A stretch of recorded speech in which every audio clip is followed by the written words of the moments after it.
गरीब विद्यार्थ्यांच्या आयुष्यात शिक्षणाचा प्रकाश निर्माण करणारे, शिक्षणासाठी संपूर्ण आयुष्य समर्पित करणारे कर्मवीर भाऊराव पाटील. 9 मे 1959.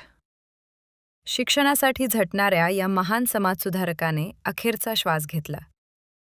पण त्यांचे कार्य आजही जिवंत आहे. 22 सप्टेंबर 1887 रोजी कोल्हापूर जिल्ह्यात एका महान व्यक्तिमत्वाचा जन्म झाला. गरीब मुलांनाही शिक्षण मिळाले पाहिजे या विचाराने त्यांनी रयत शिक्षण संस्थेची स्थापना केली. कमवा आणि शिका ही योजना सुरू करून त्यांनी हजारो विद्यार्थ्यांना स्वावलंबनाचा मार्ग दाखवला.